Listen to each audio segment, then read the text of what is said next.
안녕하세요. 이번 영상에서는 지금까지 만들었던 스크립트를 조금 더 편하게 사용을 하기 위해서 버튼과 명령어로 만드는 방법에 대해서 설명을 하려고 합니다. 버튼으로 만들 때에는 CUI, 사용자 인터페이스라는 요 기능을 사용을 할 거고요. 명령어로 만들 때에는 리습을 사용을 할 건데 두 분야 모두 정확하고 자세하게 설명을 하려면 설명할 내용이 무지하게 많습니다. 그래서 이번 영상에서는 정말 필요한 내용을 간략하게 설명을 할 거고요. 좀 더 많은 내용이 궁금하신 분들은 관련된 재생 목록을 들어가서 공부를 하시면 될 거예요. 자, 그러면 이제부터 버튼과 명령어를 만들어 볼 텐데 어떤 기능을 스크립트로 만들어서 버튼을 만들 거냐? set by layer라는 명령어를 버튼으로 만들 겁니다. 자, 그러면 이 기능이 어떤 기능인지를 먼저 알아야겠죠? 도면을 보면 도면에 있는 모든 객체가 도면층별 by layer라는 색상을 사용하고 있지 않은 경우가 있어요. 지금 제가 보여드리고 있는 객체는 밑에 있는 건 블록이고 위에 있는 건 개별적인 객체들인데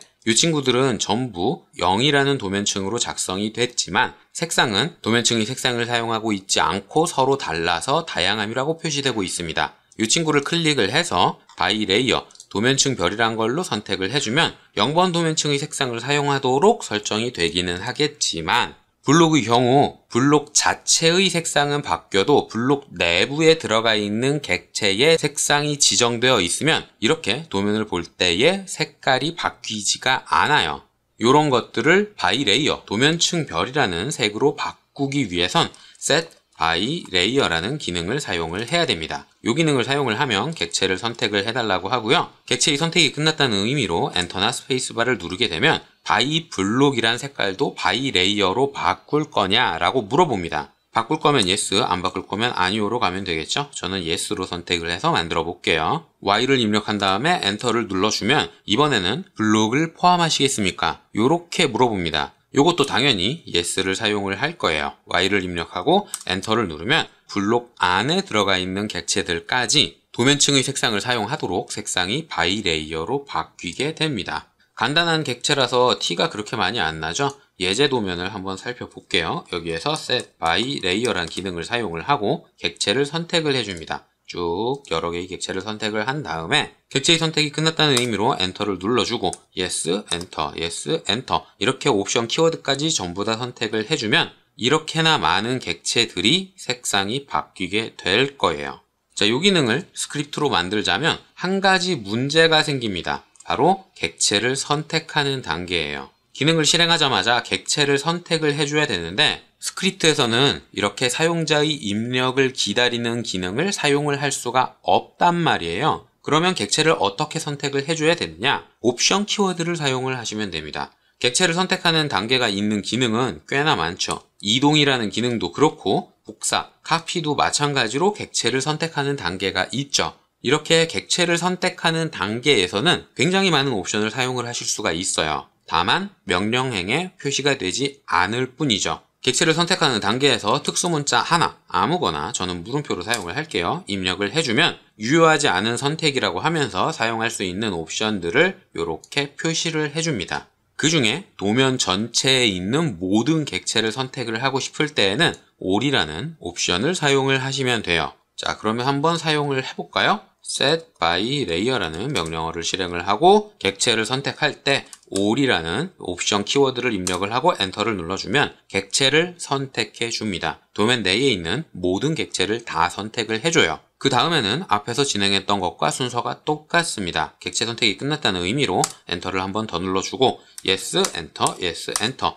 여기까지 진행을 하면 되는 거죠. 이 과정을 스크립트로 만들자면 set by layer라는 명령어를 입력을 하고 엔터를 눌러서 기능을 실행을 했습니다. 그 다음에 all이라는 키워드를 타이핑을 하고 엔터를 눌러서 도면에 있는 모든 객체를 선택을 했죠. 그리고 선택이 끝났다는 의미로 엔터를 한 번 더 눌러줬고 yes, 엔터, yes, 엔터 이렇게 두 번의 옵션 키워드를 입력을 해줬습니다. 여기까지의 내용을 scr 파일로 저장을 하면 스크립트가 되는 거죠. 자, 이 친구를 저장을 해줄게요. 이름은 set by layer all이라는 scr 파일로 저장을 하겠습니다. 스크립트 내부에 한글이 없기 때문에 인코딩 양식은 UTF-로 해도 무방하죠. 자, 이 상태로 저장을 해주면 스크립트는 완성된 거예요. 자, 그러면 스크립트가 잘 만들어졌는지 또 한번 써봐야겠죠? scr이라는 명령어를 사용을 해서 방금 제가 작성한 스크립트 파일을 로드를 해주면 기능이 제대로 실행이 됐다는 걸 확인하실 수가 있을 겁니다.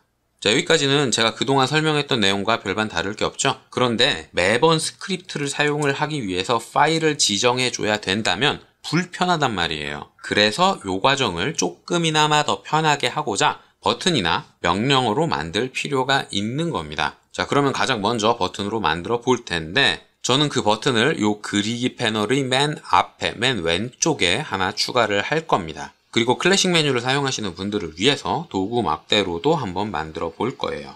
자, 사용자화를 하기 위해서 CUI라는 명령어를 입력을 해주면 사용자 인터페이스 사용자화라는 대화 상자가 열리게 될 거고요. 여기에서 버튼을 만들어 주면 되는데 왼쪽 아래에 있는 명령 리스트에는 오토캐드 인터페이스에 등록되어 있는 모든 기능들이 들어가 있습니다. 그런데 이 커맨드에는 제가 만든 스크립트를 로드하는 커맨드는 들어가 있지 않죠. 그래서 새로 하나 만들어 줘야 돼요. 마우스 오른쪽 버튼을 누르면 새 명령이라는 버튼을 사용을 할 수가 있고요. 그걸 사용하면 새로운 기능을 만들 수가 있습니다. 그리고 내가 만든 기능만 표시하고 싶다면 모든 명령을 다 표시하는 게 아니라 사용자 명령만 표시하도록 설정을 바꿔주면 본인이 만든 버튼만 표시가 될 거예요. 자, 여기에서 몇 가지만 수정을 해주면 되는데 가장 중요한 건 이름과 매크로입니다. 이름은 리본 메뉴와 도구 막대에 표시되는 요 글자가 이름이에요. 선, 폴리선, 원, 요게 이름입니다. 그러니까 이 상태로 버튼을 만들면 명령 1이라는 게 여기 글자로 표시가 될 거예요. 뭐 명령 1도 상관없다면 그대로 둬도 되지만 웬만하면 알아보기 쉽게 이름을 직접 지정을 해주시는 게 좋고요. 그 외에 설명, 도움말, 명령 표시 이름 이런 것들은 굳이 기재를 안 해도 됩니다. 중요한 게 아니니까 그냥 넘어가고요. 그 밑에 있는 매크로가 굉장히 중요해요. 이 버튼을 클릭을 했을 때에 오토캐드가 진짜로 실행하는 내용이 이 매크로거든요. 그러니까 이 매크로란에 버튼을 클릭했을 때에 실행할 내용을 쭉 집어넣으면 되는데 칸이 너무 좁죠? 오른쪽에 있는 점점점 버튼을 클릭하면 긴 문자열 편집키가 나올 겁니다. 여기에서 오토캐드가 실행할 내용을 쭉 입력을 해주시면 돼요. 이 매크로를 작성할 때에도 여러 가지 규칙이 있습니다. 그런데 스크립트를 로드하기 위해선 그 규칙을 다 알아야 되는 건 아니고요. 제가 필요한 것만 몇 가지 설명을 할 거예요. 자, 일단 스크립트라는 명령어를 사용을 할 겁니다. 명령어를 입력을 하고 엔터나 스페이스바를 눌러서 기능을 실행을 하면 되는데 이 매크로에서는 띄어쓰기가 스페이스바를 의미해요. 스크립트를 만들 때랑 동일한 규칙이죠. 스페이스바와 엔터는 명백하게 다른 건데 이 매크로에서는 스페이스바는 마찬가지로 공백을 사용을 하지만 엔터는 쌍반점을 사용을 하기도 합니다. 그러니까 스페이스바와 쌍반점 요 두 개를 본인이 필요한 자리에 적절하게 입력을 하시면 된다는 뜻이죠. 자, 스크립트라는 기능을 실행하기 위해서 스페이스바를 눌러서 공백을 입력을 해줘도 되고 쌍반점을 입력을 해서 엔터를 입력을 해줘도 됩니다. 그런데 저는 개인적으로 스페이스바보단 요 쌍반점을 추천을 해요. 지금 당장은 설명을 들어서 스페이스바가 엔터라는 걸 기억을 할 수 있지만 시간이 지나고 나면 요게 뭔지 알아보기가 힘들고 그리고 스크립트 끝에 세미콜론이 아니라 공백으로 입력을 해버리면 눈에는 여기까지밖에 안 보인단 말이에요. 마지막에 있는 스페이스바가 보이지 않을 수 있기 때문에 공백보다는 세미콜론을 사용을 하시는 걸 추천을 합니다. 자, 이렇게 스크립트라는 기능을 실행을 했으면 이제 로드할 스크립트를 입력을 해줄 차례인데 이때 set by layer all.scr 이런 식으로 파일의 이름만 입력을 해줘도 됩니다. 다만 이렇게까지만 입력을 했을 경우 옵션에 정해져 있는 지원 파일 검색 경로에서 우선순위에 따라서 순차적으로 폴더를 검색을 한 다음에 스크립트를 실행을 하기 때문에 실행하는 속도도 속도지만 본인이 원하는 그 파일을 실행하지 못할 수가 있어요. 왜냐하면 우선순위 때문에 그런 겁니다. 그래서 파일의 경로를 입력을 할 때에는 전체 경로를 다 입력을 해주시는 게 좋아요. 저 같은 경우 요 경로 안에 들어가 있는 set by layer all이라는 스크립트를 사용을 할 건데 그러기 위해서 요 경로를 그대로 복사해서 붙여놓고 역슬래시를 입력해서 set by layer all.scr 요렇게 입력을 해주면 안 됩니다. 매크로에도 특수문자를 사용을 해요. 그 중에 역슬래시는 사용자의 입력을 대기하는 기능입니다. 그래서 이렇게 입력을 하면 C 드라이브까지만 입력을 하고 사용자의 입력을 기다려요. 그래서 파일의 경로를 그대로 붙여 넣으면 안 되고요. 요 역슬래시를 슬래시로 바꿔줘야 합니다. 역슬래시라는 게 매크로나 리습을 비롯한 컴퓨터 언어에서 특수문자로 사용되는 경우가 꽤나 있기 때문에 파일의 경로를 입력을 할 때에는 역슬래시 대신 슬래시를 사용을 하는 경우가 꽤나 있어요. 요 매크로에서도 마찬가지로 역슬래시 대신 슬래시를 사용을 해줘야 됩니다. 그리고 한 가지 추가로 이 파일의 경로나 파일의 이름 중에 공백이 입력되어 있는 경우가 있을 거예요. 제가 앞에서 설명을 했다시피 이 공백은 키보드의 스페이스바를 의미하기 때문에 여기까지만 입력하면 요 뒤에 있는 확장자의 내용은 컴퓨터가 인식을 하지 못합니다. 그러니까 전체 파일의 이름을 여기까지만 인식을 하게 돼요. 그래서 파일의 경로에 공백이 포함되어 있는 경우는 파일 전체의 경로를 쌍따옴표로 묶어줘야만 합니다. 물론 공백이 없는 경우는 쌍따옴표로 묶을 필요가 없어요. 저 같은 경우는 쌍따옴표로 묶을 필요가 없죠. 공백이 포함되어 있지 않으니까 묶을 필요가 굳이 없긴 한데 쌍따옴표를 사용해야 된다는 걸 보여드리기 위해서 파일의 이름에 공백을 하나 집어 넣겠습니다. 셋바이 레이어 한 개 띄고 올이죠. 이렇게 파일의 경로에 공백이 포함되어 있는 경우는 전체 경로를 쌍따옴표로 묶어줘야만 해요. 자, 이렇게까지 입력을 한 다음에 엔터를 눌러서 기능을 실행하기만 하면 제가 만든 스크립트가 실행이 될 겁니다. 자, 확인 버튼을 누르면 입력했던 내용이 매크로 쪽에 쭉 기재가 될 거고요. 기능은 다 만든 거예요. 자, 그러면 이 기능을 버튼으로 배치할 차례입니다. 리본 메뉴는 탭과 패널, 그리고 패널에서도 행과 열로 구분이 되어 있기 때문에 구조가 꽤나 복잡한데 저는 홈 탭에 있는 2D의 그리기 패널에 1행의 맨 앞에 위치시키기 위해서 요 선 앞에다가 버튼을 집어 넣을 거예요. 이렇게 드래그 앤 드랍으로 기능을 위치시키기만 하면 오른쪽에 어디에 버튼이 들어갔는지 표시가 됩니다. 그런데 지금은 표시가 되고 있지 않죠. 하지만 사실 표시가 되고 있는 거예요. 이렇게 작게 버튼이 들어가 있는 건데 버튼이 왜 작고 안 보이느냐? 버튼에 이미지를 집어넣지 않았기 때문이죠. 여기에서도 버튼의 이미지를 이것저것 꾸며줄 수도 있고 이미 있는 걸 사용을 할 수도 있는데 꾸미고 싶으신 분들은 아무거나 선택을 한 다음에 편집 버튼을 눌러서 직접 이미지를 꾸며주시면 되고요. 그게 귀찮은 분들은 이미 구성되어 있는 것들 중에서 보기 좋은 거 선택을 해서 사용을 하시면 됩니다. 저는 대충 동그라미로 집어 넣을게요. 자, 이렇게 해서 버튼을 집어 넣었는데도 너무 작게 표시되죠? 이 버튼은 버튼 스타일이라는 데에서 제어를 하실 수가 있어요. 여기에서 문자가 있는 큰 이미지 수직이 선으로 표시되고 있는 기능입니다. 이렇게 본인이 사용하고 싶은 걸로 바꿔서 버튼의 크기를 지정을 하시면 돼요. 총 5가지로 구성을 하실 수가 있는데 아무래도 가장 익숙하고 사용하기 편한 건 문자가 있는 큰 이미지일 겁니다. 저는 이걸로 선택을 해서 사용을 해볼게요. 확인 버튼을 누르면 제가 만든 인터페이스가 다시 한번 로드가 될 거고요. 메뉴가 로드 되면서 리본 메뉴에 이렇게 버튼이 추가로 생기게 될 겁니다. 자, 그러면 이제 이 버튼을 클릭을 하면 기능이 실행이 돼야겠죠? 클릭을 해주면 제가 만든 스크립트가 제대로 로드 됐다는 걸 확인하실 수가 있을 거예요. 자, 이렇게 버튼을 만들어서 사용을 하시면 됩니다. 어느 도면이나 인터페이스에서 로드를 해주는 거기 때문에 별도의 설정 없이 그냥 버튼을 클릭하면 미리 지정해둔 스크립트가 자동으로 로드가 될 거예요. 그리고 조금 더 편하게 사용을 하고 싶다면 이 친구를 신속 접근 도구 막대에 추가를 해주세요. 퀵 액세스 툴바 신속 접근 도구 막대는 키보드의 Alt를 누르면 숫자 키로도 사용을 하실 수가 있기 때문에 단축 명령어가 없는 기능들을 사용을 할 때 굉장히 편합니다. 물론 앞에 있는 이 친구들은 필요가 없죠. 잘 쓰지도 않고 그런 것들은 제거해줘서 본인이 사용하고 싶은 것만 남기고 사용을 하면 좀 더 편하게 사용을 하실 수가 있겠죠. 그리고 저 순서는 여기에서는 바꾸실 수 없고요. CUI, 사용자 인터페이스 사용자와 여기에서 저 순서를 바꿔야 돼요. 신속 접근 도구 막대 항목에 보면 등록되어 있는 것들이 이렇게 표시가 될 텐데 여기에서 순서를 바꿔줄 수가 있습니다. 이걸 사용해서 본인이 원하는 것만 뽑아놓고 사용을 하면 좀 더 편하게 사용을 하실 수가 있을 거고요. 다만 단점은 클래식 메뉴에서 사용하는 메뉴 막대를 사용을 하면 요건 단축키로 못 써요. 클래식 메뉴, 도구 막대라는 것 자체가 9세대의 메뉴이기 때문에 못 쓰는 겁니다. 자, 신속 접근 도구 막대까지는 이렇게 설명을 마칠 거고요. 자, 이번엔 도구 막대를 사용을 해볼게요. 도구 막대에 보면 미리 구성되어 있는 도구 막대가 쭉 있을 텐데 이 도구 막대도 새로 만들 수 있습니다.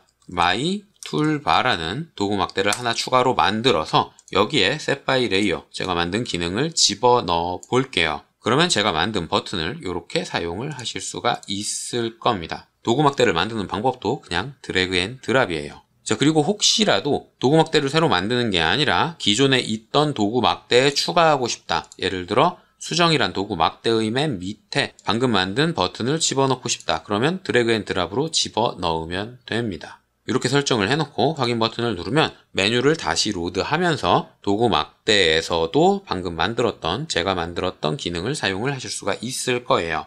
자, 메뉴바라는 환경 변수를 바꿔서 도구에 도구 막대에서 수정이란 걸 열어보면 이렇게 맨 마지막에 제가 방금 만들었던 기능이 들어가 있는 걸 확인하실 수가 있을 겁니다. 객체의 색상들을 마구잡이로 다시 한번 바꿔서 진짜 제대로 실행이 됐는지 한번 확인을 해볼게요. 자, 객체 색상을 맘대로 바꿔놓고 실행을 하면 다시 도면층의 색상으로 바뀐 걸 확인을 하실 수가 있을 겁니다. 자, 그리고 제가 별도로 만들었던 My 툴바라는 도구 막대도 사용할 수 있다는 거, 이렇게 별도의 도구 막대도 구성을 하실 수가 있다는 것까지 보여드렸어요. 자, 여기까지가 버튼을 만드는 방법이었습니다. 총 3가지를 설명을 했죠. 리본 메뉴, 퀵 액세스 툴바, 그리고 도구 막대까지 설명을 했는데 이번에는 명령어로 사용을 하는 걸 설명을 할 거예요. 명령어를 만들기 위해선 리습이라는 걸 만들어야 되는데 많은 분들이 리습이 어렵다고 생각을 하십니다. 하지만 리습은 절대 어렵지 않아요. 처음 배우면서 너무 목표를 높게 잡았기 때문에 어렵다고 느껴지는 거지 사실 리습은 그렇게 어렵지 않습니다. 제가 타이핑하는 거 그대로 입력만 하면 본인이 만든 스크립트를 명령어로 로드해서 사용을 하실 수가 있을 거예요. 자, 처음에 괄호를 열고 define function 그리고 한 칸 띄고 C 그 다음에 콜론입니다. 쌍반점이 아니라 쌍점이에요. 그 다음에 사용할 명령어를 입력을 해주시면 됩니다. 저는 1, 2, 3이라고 입력을 했는데 본인이 편한 걸로 입력을 하면 되겠죠. 예제로 보여드리기 위해서 QQ라고 입력을 할게요. 그 다음에 괄호를 한번 열고 닫아줍니다. 여기까지 입력을 하고 엔터를 눌러서 줄을 바꾸세요. 물론 줄을 안 바꿔도 되기는 하지만 알아보기 편하게 하기 위해서 줄을 한번 바꿔주시고요. 그 다음에 커맨드를 입력을 하고 한 칸을 띄워줍니다. 요게 커맨드 문이라는 거예요. 커맨드 문은 스크립트와 비슷한 규칙으로 오토캐드에 명령을 전달할 때 사용하는 함수입니다. 자, 요걸 사용을 해서 스크립트라는 기능을 사용을 할 거죠. 그리고 나서 본인이 로드할 파일의 경로를 그대로 적어주면 되는데 여기에서도 마찬가지로 역슬래시는 사용을 하실 수가 없어요. 역슬래시 대신 슬래시를 사용을 해야 됩니다. 자, 이렇게 입력을 해준 다음에 파일의 이름까지 정확하게 모두 다 입력을 해줘야겠죠. 쌍따옴표로 묶여 있기 때문에 스페이스바, 공백이 들어가도 상관이 없고요. 확장자까지 모두 입력을 해주세요. 그리고 나서 괄호를 닫아줍니다. 그리고 마지막으로 줄바꿈을 하고 괄호를 닫아주면 리습은 다 만든 거예요. 요게 리습입니다. 자, 그러면 요걸 저장을 해서 계속 써먹어야 되니까 확장자가 lsp인 파일로 저장을 해줘야 되는데 파일의 이름은 웬만하면 명령어와 같은 걸로 맞춰주는 게 기억을 하기가 좀 더 편하겠죠? qq.lsp로 저장을 할게요. 그리고 인코딩 양식은 지금 제가 적은 거에는 한글이 없기 때문에 UTF로 둬도 되지만 파일의 경로에 한글이 포함되어 있다면 반드시 ANSI로 바꿔줘야만 합니다. 인코딩 양식까지 정했으면 저장 버튼을 눌러서 파일을 저장을 하고 로드해서 사용만 하시면 돼요. 이 친구를 드래그 앤 드랍으로 로드를 해서 QQ라는 명령어를 사용을 하면 이렇게 제가 입력해 놓은 스크립트를 오토캐드가 로드를 해줄 겁니다. 요게 명령어로 만드는 간단한 스크립트를 구성하는 방법이에요.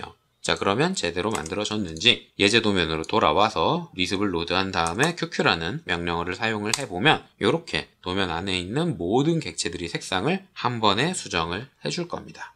자, 여기까지가 이번 영상에서 제가 설명할 내용이었어요. 버튼으로 만들고 명령어로 만들고 그런 과정에서 가장 기초적인 내용만 설명을 했는데 혹시라도 궁금한 게 있다거나 질문할 게 있는 분들은 댓글이나 이메일을 보내기 전에 제가 업로드해둔 영상들을 먼저 확인을 해보세요. 대부분의 내용은 이미 영상으로 만들어서 업로드 되어 있습니다. 그 내용들을 확인해 보시고 그래도 이해되지 않는 게 있다, 궁금한 게 있다 그런 분들은 댓글이나 이메일을 남겨주시면 최대한 빨리 확인을 하고 답을 드리도록 하겠습니다.